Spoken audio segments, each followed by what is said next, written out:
Olá, pessoal! Muito bem-vindos a mais uma live aqui no nosso Instagram. Lembrando que nesse perfil a gente fala sobre ozonioterapia, exames laboratoriais e suplementação adequada com as deficiências dos seus pacientes. Olá, profissionais da área da saúde, sejam todos bem-vindos. Vou dar um tempinho até o pessoal ir chegando, para que o Instagram consiga avisar que nós estamos online. Olá, boa noite.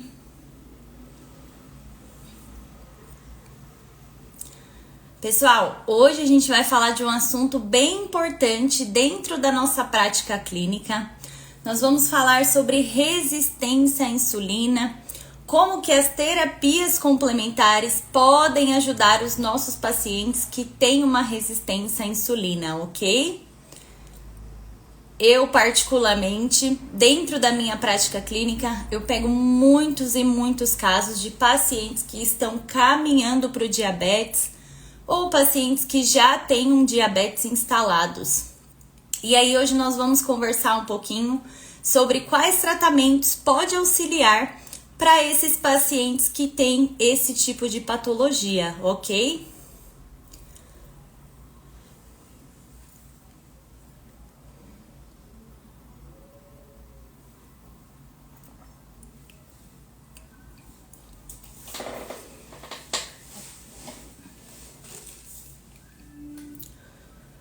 Bom, pessoal, vamos dar início então à nossa aula de hoje.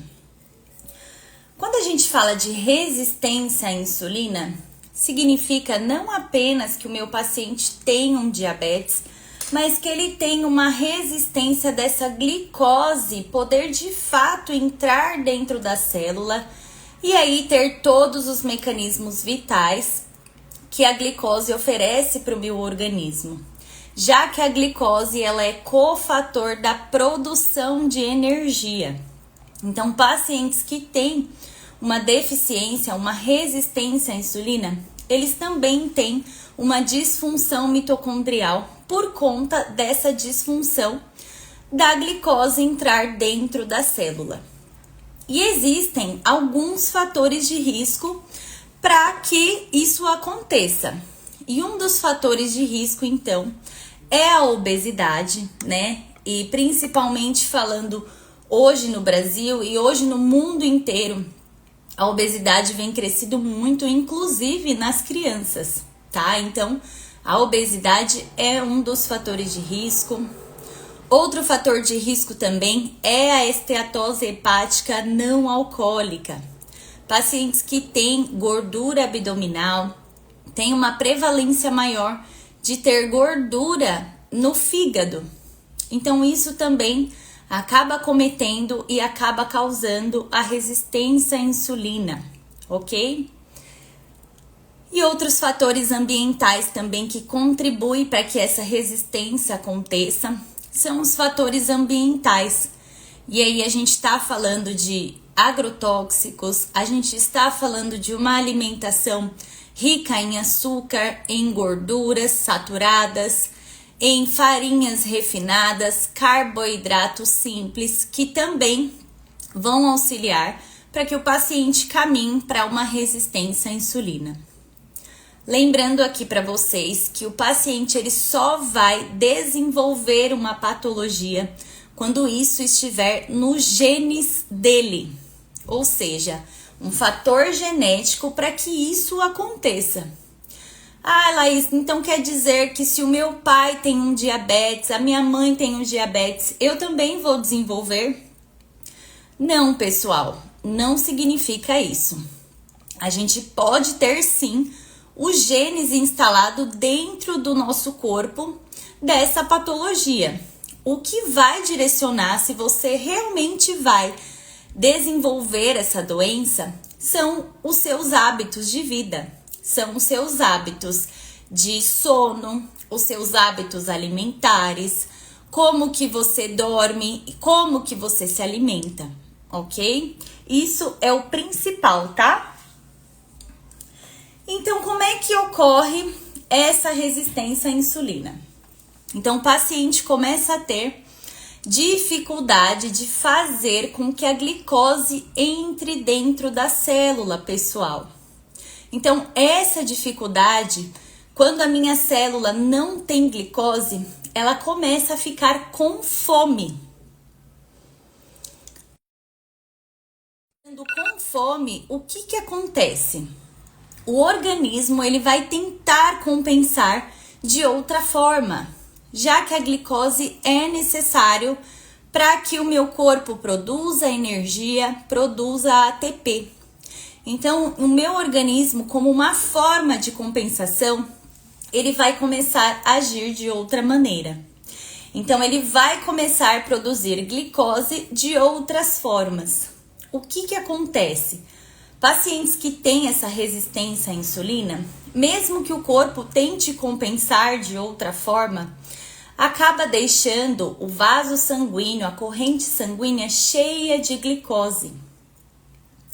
E essa glicose, então, vai atrapalhar numa cicatrização, vai atrapalhar, então, para que chegue, de fato, oxigênios nas células, vai atrapalhar no sentido que muitos pacientes, eu acredito que vocês já ouviram falar, que tem essa resistência à insulina, os pacientes eles começam a ter problemas renais, os pacientes começam a ter problemas oculares, dentre outras causas, né? Isso começa a afetar também todo o tecido e aí o paciente começa, de fato, ter algumas intercorrências referente a essa resistência à insulina. Então, como nós estávamos falando, quando o paciente começa a ter outro tipo de compensação dessa glicose, o corpo vai entender que ele precisa responder dessa maneira. E então, o que acontece é que a minha hemoglobina, ela começa a ficar cheia de glicose. E a hemoglobina, ela é responsável por carrear oxigênio. Então, ao invés da glicose, ela devia estar repleta ou de gás carbônico ou de oxigênio, que é onde faz a troca. Só que isso, a glicose não permite que aconteça. Então, por isso que pacientes que têm resistência à insulina, um dos marcadores de exames laboratoriais é a hemoglobina glicada, ok? É por conta desse mecanismo de ação que o corpo tenta compensar. E isso então, essa forma de compensação e essa resistência à insulina vai levar com que o meu corpo ele tenha uma diminuição no oxigênio. Então o paciente começa a ter uma hipóxia tecidual. Certo? Até aqui entendido. E então, quais são os tratamentos que eu posso trabalhar com esses pacientes? Primeiro, a gente precisa identificar que o meu paciente ele tem uma resistência à insulina, tá?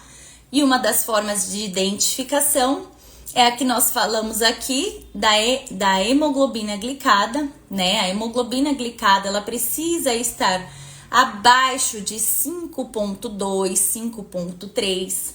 Acima disso, o meu paciente já pode ter uma resistência à insulina, ok? A gama GT também é outro marcador super importante, porque a gama GT, ela vai me dizer o quanto de estresse oxidativo existe dentro desse corpo, tá? Lembrando que quando esse mecanismo de compensação acontece dentro do organismo, o meu organismo ele começa a produzir muitos ativos que vão ficar com um estresse oxidativo. Então vai ficar cheio de moléculas que não conseguem se ligar e isso vai gerar então um estresse oxidativo. Por isso que a gama GT também é outro marcador bem importante para a gente identificar se esse paciente tem uma resistência à insulina. Outro marcador que eu vejo que muitas pessoas veem, né, e está a maioria das vezes dentro do valor de referência, é a glicose em jejum. Mas a glicose em jejum, ela não vai me dar muita informação. Porque eu preciso associar essa glicose em jejum junto com os valores da minha insulina, que é um marcador que nós chamamos de ROMA-IR. O ROMA-IR, então, a gente vai pegar o valor da glicose, multiplicar pela insulina e dividi-lo por 405. É a fórmula que eu tenho para calcular o ROMA-IR. E valores de ROMA-IR adequados são valores abaixo de 1,2. Acima disso, o meu paciente também pode estar caminhando para um diabetes futuro ou meu paciente já tem ali uma resistência à insulina. Marcadores hepáticos também são super importantes para a gente conseguir diagnosticar se o paciente tem uma resistência à insulina. Então, eu posso ver, além da gama-GT, o TGO, o TGP, né? Que vão me dizer se o paciente tem uma esteatose hepática não alcoólica, que é um fator de risco para resistência à insulina, como nós já falamos aqui, ok? Outro fator também bem importante são os triglicérides e frações. Pessoal, os triglicérides, eles estão muito associados com uma resistência à insulina. Então, pacientes que têm um triglicérides muito alto, significa que ele já tem ali uma glicose muito maior na sua corrente sanguínea, o que pode acarretar todos os problemas que nós já falamos aqui. Bom, então, para eu conseguir diagnosticar se o paciente tem de fato uma resistência à insulina, vai ser através da minha anamnese, fazer uma anamnese bem detalhada, saber como que o paciente se alimenta, saber como que o paciente dorme, tá? Que tudo isso tem relação com uma inflamação e pode me gerar a resistência à insulina. Então, nós falamos, né, além da anamnese, dos marcadores bioquímicos que é necessário que a gente avalie. E claro, falando dos marcadores, a gente precisa avaliar o quadro nutricional desse paciente. Como é que está o quadro nutricional? Será que ele não tem uma deficiência de zinco? Será que ele não tem uma deficiência de selênio? Que tudo isso também pode acarretar para que o organismo comece a produzir menos oxigênio, comece a ter uma disfunção mitocondrial. Certo? E agora falando sobre tratamento, como é que a gente pode tratar os nossos pacientes através das terapias complementares essa resistência à insulina? Alguém de vocês já pegou um paciente com resistência à insulina ou nem sabia avaliar, não sabe avaliar como que o paciente tem uma resistência à insulina?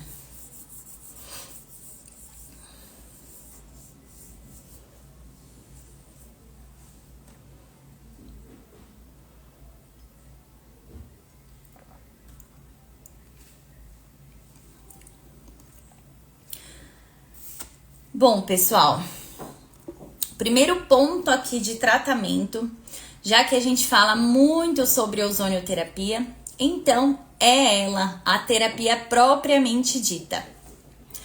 O ozônio vai agir como nesse corpo? Como é que ele vai auxiliar o meu paciente a então reduzir essa quantidade de glicose dentro do organismo? Pessoal, o ozônio, ele vai atuar sensibilizando a que essa glicose que está na corrente sanguínea entre para dentro da célula.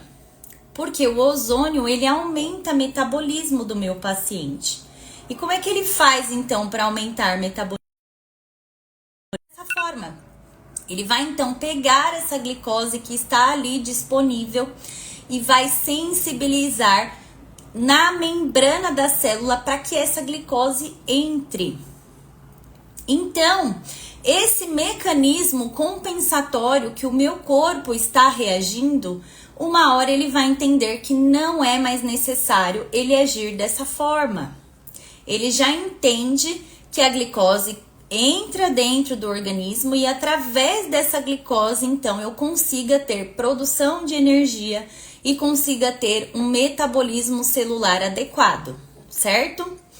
Então, o ozônio, ele vai agir como se ele fosse a insulina do meu corpo.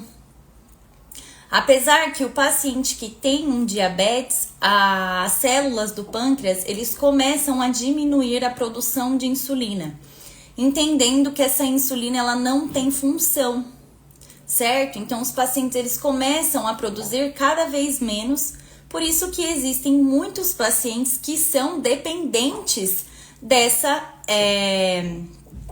insulina.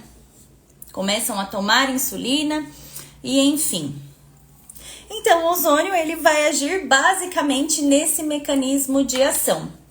E aí, quando a minha glicose entra dentro das células, eu consigo ter um adequado aporte de oxigênio nesses tecidos que ficaram com hipóxia, né? Nesses tecidos que estão sendo sobrecarregados por essa quantidade de glicose. E aí o corpo começa a voltar a funcionar e a entender que ele não precisa mais agir dessa maneira, ok? Falando sobre a ozonioterapia, então, uma das vias de aplicação que eu gosto bastante de trabalhar para resistência à insulina, né? Após identificar que o paciente já tem uma resistência à insulina, eu gosto muito de trabalhar com a autoemo maior, eu gosto muito de trabalhar com a autoemo menor e eu gosto de trabalhar com a ozonioterapia retal, tá? Todos esses três são vias de aplicação de forma sistêmica, né? Para que todos esses mecanismos de ação aconteçam, como nós falamos aqui. E é claro que antes de realizar a ozonioterapia, você precisa solicitar e avaliar os exames dos pacientes para ver de fato se eles estão preparados para receber a ozonioterapia naquele momento, tá? Ok? Nunca se esqueçam disso. E falando das vias de aplicação, quando a gente fala de trabalhar com autoemo maior, eu posso trabalhar com até 15 sessões que eu vou ter uma redução drástica, gente, de resistência à insulina. É incrível como isso acontece. É claro que a gente vai associar a outras terapias as orientações que nós precisamos dar para os nossos pacientes, né? Que é alimentação, mudar estilo de vida, principalmente se for um paciente que é sedentário, né? Mudar a forma, fazer a higiene do sono para que ele tenha um sono mais adequado, não se inflame tanto, para que essa resistência de fato comece a cair e o paciente comece a perceber os efeitos da ozonioterapia, ok? Mas então, ainda falando sobre a autoemo maior, a gente pode trabalhar com ela até 2 vezes por semana, até completar 15 sessões. E qual que é o esquema que eu trabalho com a autoemo maior? As 3 primeiras sessões, eu trabalho com 125 ml de sangue e, consequentemente, trabalhar com 125 ml de ozônio. E eu vou começar trabalhando com 15 microgramas. Essa vai ser a microgramagem que eu vou iniciar com esse paciente. Então, eu faço 3 sessões com 15 microgramas a 125 ml de sangue.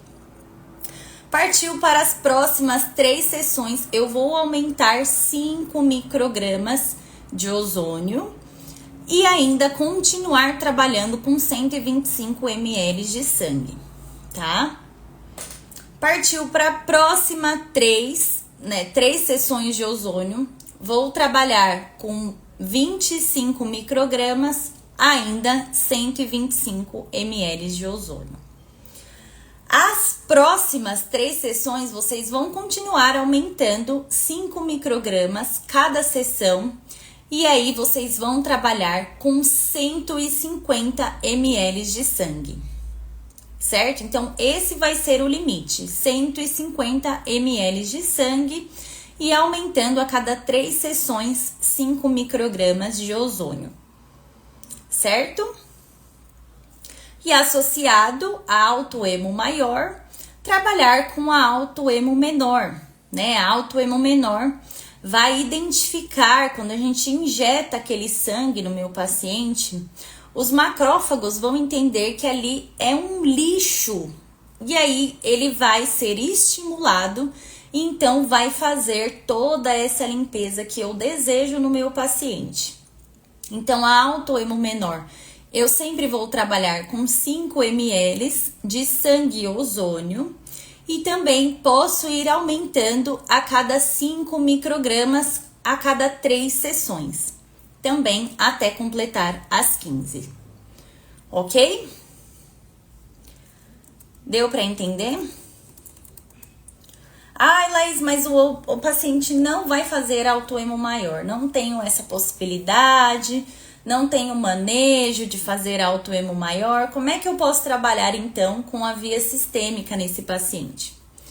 Uma das vias de aplicação que também é considerada igual é a via de aplicação retal.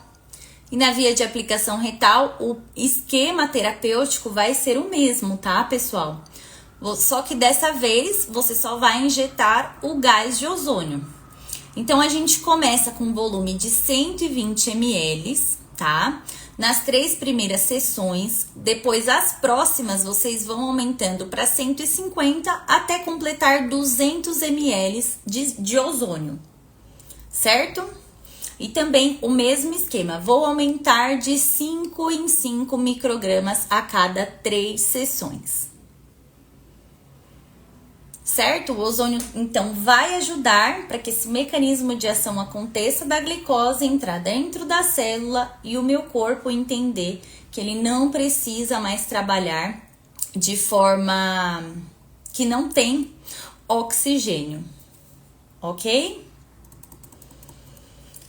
E aí, pessoal, depois de vocês terem corrigido as deficiências nutricionais que esse paciente apresenta, você vai trabalhar com uma desparasitação, que é importante. Você vai trabalhar com ele na limpeza dos metais pesados, que os metais pesados também acabam acarretando para que essa resistência à insulina aconteça.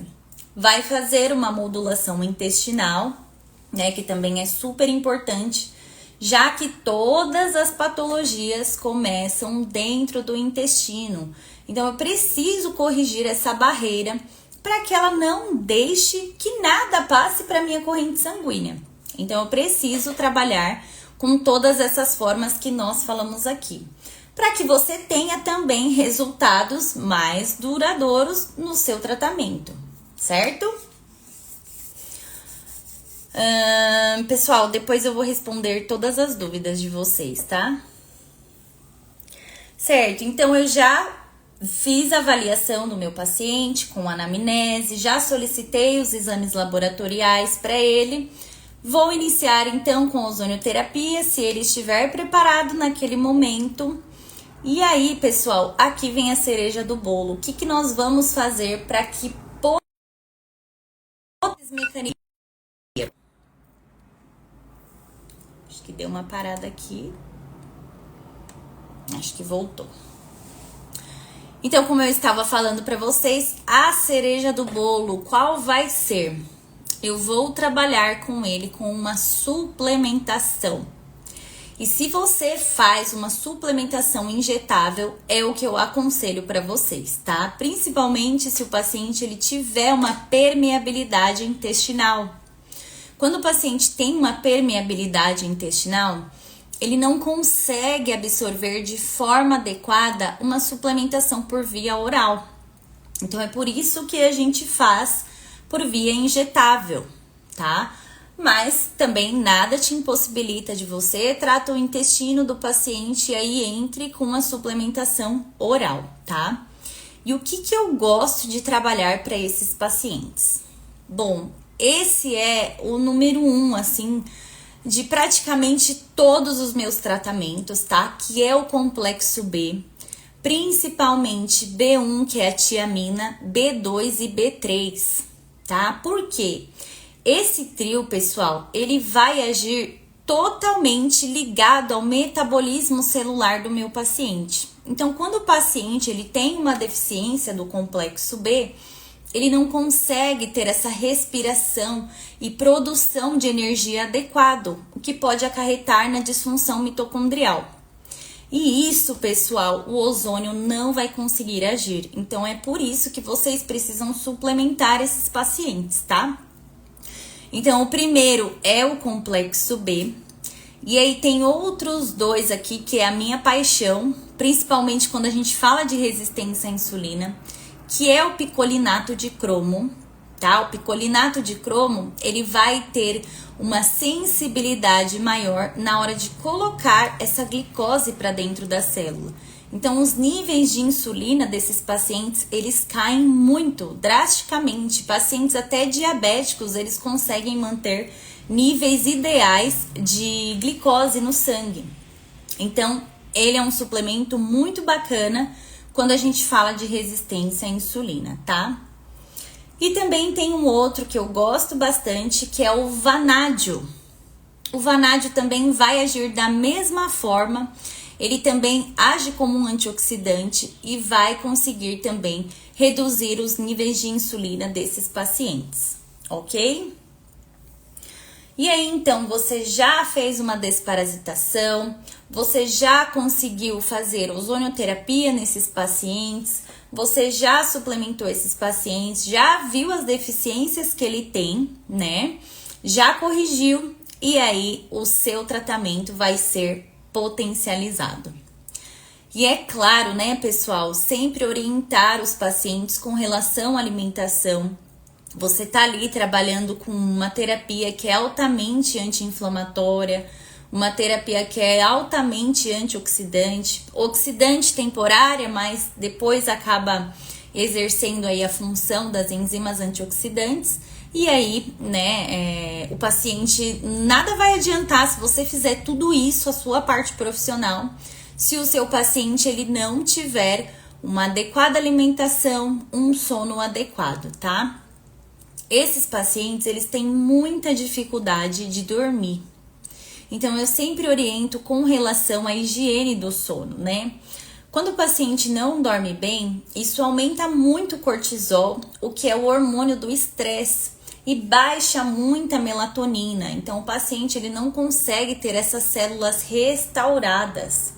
Porque, ao contrário do que muitas pessoas falam, a melatonina, ela não serve só para induzir o meu paciente a dormir. Ela é um hormônio restaurador. Então, por isso que é tão importante que o meu paciente tenha níveis de melatonina adequado. Mas não adianta você só dar melatonina para o seu paciente, tá? Ele precisa fazer essa higiene.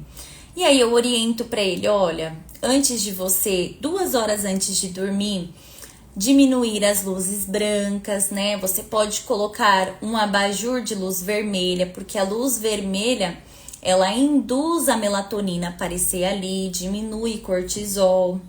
Você também vai fazer práticas de meditação, vai ler um livro, né? Vai fazer coisas que acalme, nada de tela, nada que vai estimular muito a pessoa. E aí, aos poucos, ela vai se acostumando com isso e acaba dormindo melhor. Ao acordar, olhar para o céu azul, olhar para uma luz branca, de preferência que não seja do celular, tá? Não é a luz mais adequada nesse momento. A luz ideal nesse momento, quando o paciente acorda, é a luz solar, é a luz do dia, porque então meu organismo vai entender que eu não preciso da melatonina, agora eu preciso do cortisol e aí vai começar a regular esses hormônios, certo?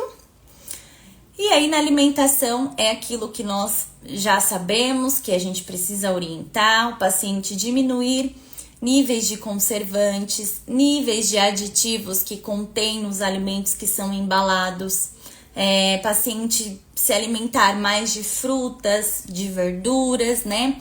Coisas que então vai fazer com que o nosso corpo seja atendido nutricionalmente de uma forma adequada. Esses alimentos que são muito embalados e que têm muitos conservantes, eles não conseguem me dar nutrição importante para o meu organismo. Mata a fome, mas nutricionalmente falando, ele não me fornece nada, praticamente nada. Então, sempre orientar os pacientes com isso também, certo? Deu para entender, pessoal? Qual que é a linha de raciocínio que a gente precisa ter?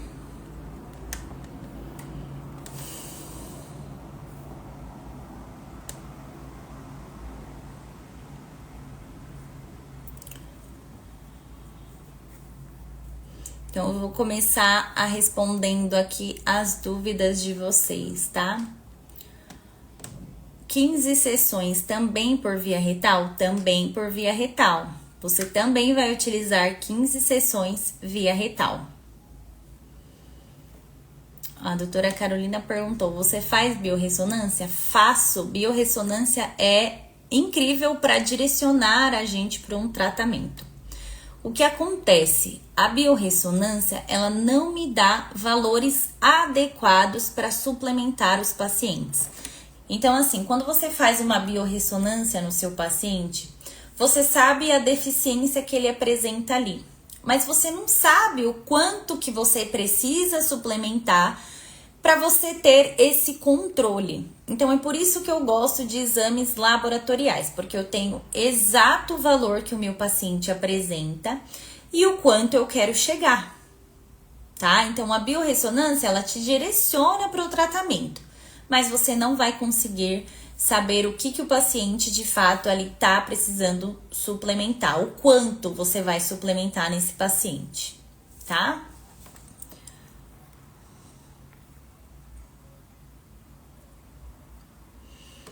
Qual o último suplemento? Não consegui entender. Vanádio.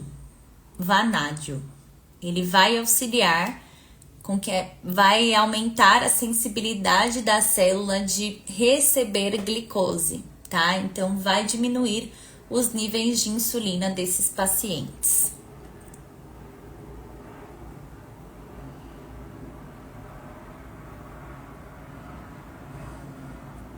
Que bom, pessoal, que bom que vocês gostaram. Deixa eu ver se eu não esqueci de falar nada para vocês com relação à resistência à insulina. Ah, uma coisa bem importante. Quando a gente vê que o paciente tem uma resistência à insulina, isso também serve como uma forma de vender os nossos tratamentos, tá? Porque você vai falar para ele, olha, você tem uma resistência à insulina, que acontece isso, isso, isso e isso. Quando você faz ozonioterapia, você faz como uma forma de prevenção. Quando você suplementa, quando você equilibra o seu organismo com as deficiências que você apresenta, você faz isso como uma forma de prevenção. Se você tiver um diabetes, você vai caminhar para uma hipóxia tecidual, então você pode ter um pé diabético, por exemplo. Você pode ter uma, como é que fala? Uma insuficiência renal, né? Você pode ter ali um problema ocular, porque essa glicose, esse aumento de glicose vai fazer com que você tenha danos no seu vaso sanguíneo. Então, isso vai acarretar na sua circulação. Então, a ozonioterapia, ela serve como uma forma de prevenção. E aí, como que você vai mostrar isso para o seu paciente? É claro que ele já vai sentir os efeitos, né? Porque a resistência à insulina, ela também, o paciente também tem uma disfunção mitocondrial, então o paciente fica muito cansado, fica indisposto, tem várias outras queixas que ele apresenta. Então, ele vai sentir isso na melhora desses sintomas, mas você consegue analisar o exame dele, laboratorial, e mostrar para ele, ó, hoje você está assim. E depois do tratamento, você colher outros exames e mostrar para ele, olha, a ozonioterapia e todo o tratamento que nós fizemos aqui, você ficou assim. Então, alimentar, né, esses hábitos saudáveis para sua vida, para que você consiga estender esse resultado duradouro. Certo?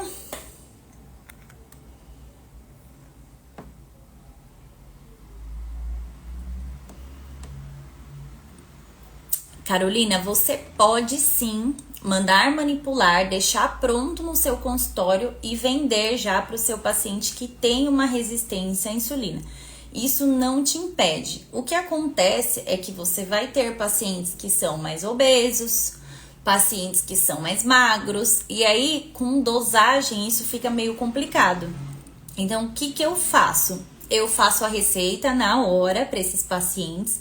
A gente pode fazer essa receita porque não é medicamento, tá? Esses suplementos não são medicamentos. E aí eu dou para os meus pacientes manipular ou de uma farmácia que eles têm confiança, ou então eu tenho uma farmácia da minha confiança que eu falo, olha, você pode mandar para essa farmácia que eles manipulam para você, tá? Essa é a minha forma de trabalhar, mas nada te impede de você ter no seu consultório os manipulados, tá bom? A desparasitação, ela pode ser durante, sim, o tratamento de ozônio, tá? Mas você pode trabalhar com esse paciente antes. O que acontece é que às vezes você faz uma desparasitação antes e o seu paciente, ele acaba, sei lá, se for um paciente que não é tão, não se importa tanto com a saúde, né? Que tem muitos pacientes que são assim, eles acabam não voltando. Então você pode fazer isso em conjunto, sim, Marília, tá? E aí, na desparasitação, se for um paciente que não tem uma esteatose hepática, né, que é um dos fatores de risco que nós falamos aqui, você pode fazer essa desparasitação em forma de medicação, ou então você faz a desparasitação em forma de tinturas, que é mais natural e não agride tanto o fígado desse paciente, tá? Mas o paciente não tem condições de fazer com tintura, você vai fazer a forma medicamentosa e depois você vai tratar esse fígado. Pode fazer enema de café, pode trabalhar com suplementações à base de algas, a clorela, a espirulina, o ácido alfa-lipoico, tá? O que não pode deixar o paciente parasitado, principalmente se ele tiver essas deficiências nutricionais. Porque o paciente que ele tem uma deficiência nutricional, a ozonioterapia ela não consegue agir de forma adequada. Porque o ozônio ele não vai repor esses nutrientes que o paciente tem em deficiência. Então é por isso que a gente trabalha em conjunto, junto com essas deficiências e junto com o ozônio. Porque aí dessa forma você vai potencializar os tratamentos que você deseja e dá para os seus pacientes também os resultados que ele almeja.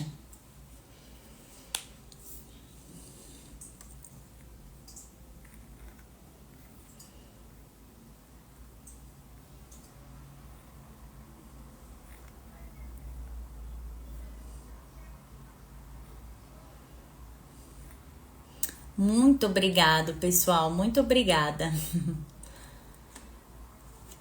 Bom, gente, então nós finalizamos. Ó, peraí que tem mais uma dúvida aqui, ó. ILIB você faz também? Sim, eu faço ILIB também, tá? De terapias que eu trabalho com a soroterapia, né? Na maioria dos pacientes eu faço injetáveis, né? Porque é o que eu falei aqui pra vocês. Esses pacientes chegam pra gente com o intestino muito ruim. Então, a absorção dele por via oral demora demais para acontecer. Então, a maioria das vezes, eu trabalho com injetáveis. Aí, você pode fazer uma biorressonância para direcionar o seu tratamento. Eu sempre solicito esses exames laboratoriais. Eu não faço ozonioterapia sistêmica se o paciente ele não me apresentar um exame laboratorial. Por quê, pessoal? Os pacientes, eles podem estar muito oxidados, com um nível de inflamação muito alto. E aí o ozônio é uma terapia oxidativa temporária, mas Então, se o paciente ele tiver com um estresse oxidativo muito alto, eu não aplico o ozônio nesse momento.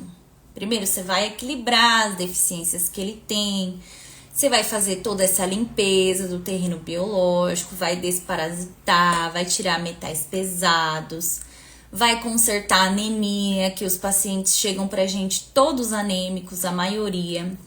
E aí sim depois entrar com ozônio, tá? E aí o ILIB entra nessa também, porque o ILIB ele também vai conseguir potencializar aí os mecanismos de ação do ozônio.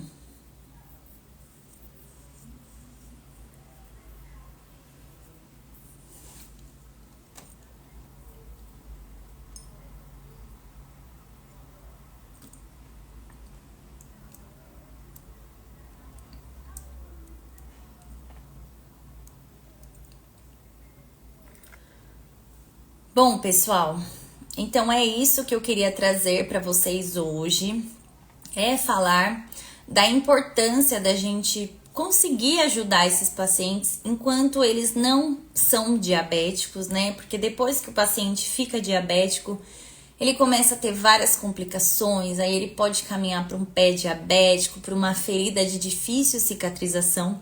E aí o seu tratamento vai ser muito mais demorado, vai ser muito mais trabalhoso do que se você tivesse trabalhado com ele como uma forma de prevenção. É claro que às vezes a gente já pega um paciente assim, né, já de difícil controle, já com uma ferida instalada. Mas se a gente tem essa oportunidade de mostrar isso para ele, olha, se você fizer esse tratamento, você vai conseguir com que lá na frente você não tenha isso e aquilo, etc e tal. É muito mais interessante para nós profissionais e para as pessoas que vêm procurar por você, tá? Então espero aqui ter contribuído com vocês na noite de hoje. Muito obrigada por vocês disporem do tempo de vocês. Espero que de fato eu tenha ajudado. Uma ótima noite para todos vocês e a gente se vê quarta-feira que vem.